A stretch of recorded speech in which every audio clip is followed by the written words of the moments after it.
Hello and welcome to the Snipecast, episode 6. We took our little walk out yesterday, walk off the roast dinner. Very nice conditions yet again. We're getting lucky with the weather so far this year. Nice westerly breezes. Sounds quite rough. It was a stiff breeze, but all of it an updraft. Both Taisels in attendance. Point right up on the hill. It's quite nice ground this. It's kind of drier, higher altitude ground. Nice walking, less cover. Probably the sniper more likely to go for it. Sticky snipe and sticky dog again.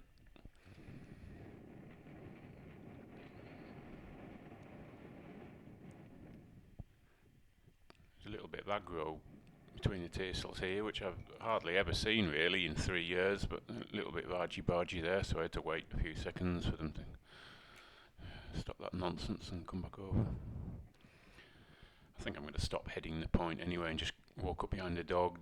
The snipe only go flush into the wind anyway. It hardly ever flush downwind, so what's the point of heading the dog? It's much simpler probably just to walk up behind the dog, and I don't have to turn around when I'm trying to film the flight, so I'll probably start doing that now. Just walk up behind the dog, and it might kind of give less cues to the hawk.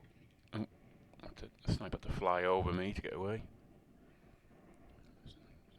Survived quite a near miss by my taisel, and then one by Odin there, and then I kind of lost sight of it now.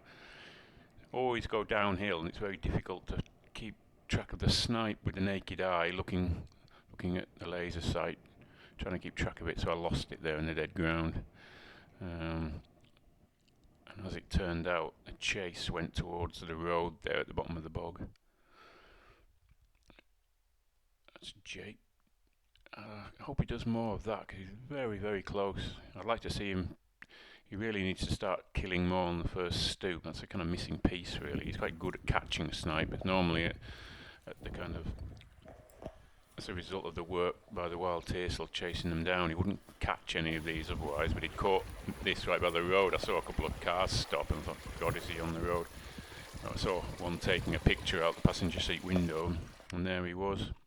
So moved him off the road and left him eating a pigeon, and carried on with Odin, the wild taisel, and got a point about 100 yards away. I think this snipe dumped. They really don't like flying under this taisel. No, not all of them anyway.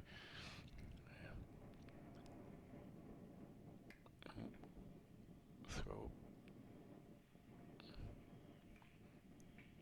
I think the dog did actually run forward and pump that snipe up again, and taisel chased it off down into a valley, but obviously lost it and came back. So we ran around a bit longer and found another one.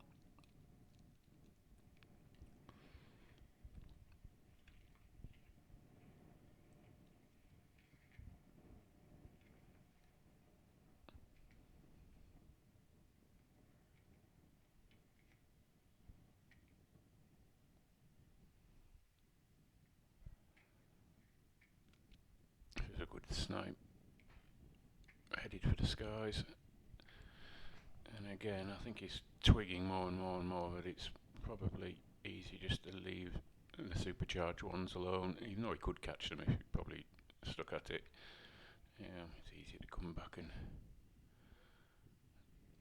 find another, except I didn't want to go too far away from my taisel on the pigeon, just buzzards and everything. I don't usually get too much grief with buzzards, touching wood, but I didn't want to walk too far away from him, so I fed him up and wandered home.